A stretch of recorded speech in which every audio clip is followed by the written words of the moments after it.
بسم الله الرحمن الرحیم یا کنا ودو یا کنا استاین زما خو ګملګرو د پسکرین چې تاسو کوم پکچر ښکاری کنه نو تاسو ته معلومه را چې د عمران باندې نن کړو د مونږ پښتنو باندې نن کړو نو دا غي د وجه نه د خپل نوکرین اخلاص نو در په در باندې ګرځي د یو ټیم رزق په تلاش کې د کله کچالان خرسي کله ټماټر خرسي کله لوګان خرسي او کله بادرنګ خرسي نو مهربانو کې د پاکستان تحریک انصاف چې څومره کارکونان دي کنه د سره ودرېږي دا आवाज اوچت کوي چې لکه زمونږ مشرانو ته ورسیږي چې د لسلو تر روزګار روان کی ډیر ښه کار وشو ما خدا سره ورته کنه چې د پردي غلامین خپل فونه ورکول خيه دا خپل روزګار دی مونږ په فخر کوو الله دې په دې روزګار کې برکت واچوا او مونږ د आवाज چې ته ان شاء الله صاحب واس کسان ته بلګي د څومره کسان چې کوم دین مهربانو کې د आवाज وشت کې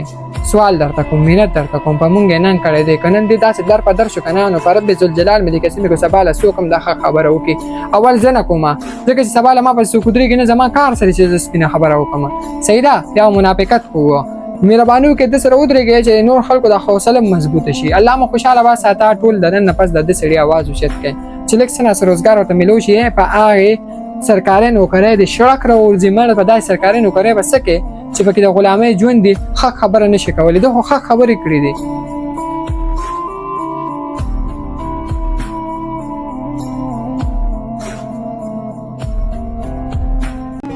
بسم الله الرحمن الرحیم ایاک نعبد و ایاک نستعین زما خو ګملګرو د پسکرین چې تاسو ته ملګری ښکاری نو تاسو ته معلومه را چې د عمران خان باندې نن کړو د پاکستان تحریک انصاف باندې نن کړو نو د خپل عہدې نه خلاص شوی دی کله لوګان خرڅي کله کچالان خرڅي کله بادرنګ خرڅي نو مهربانو کې د پاکستان تحریک انصاف چې څومره ملګری دي د په مونږ باندې نن کړو مونږ په د باندې نن کو ټول د आवाज اوچت کې چې نور اسم نه چې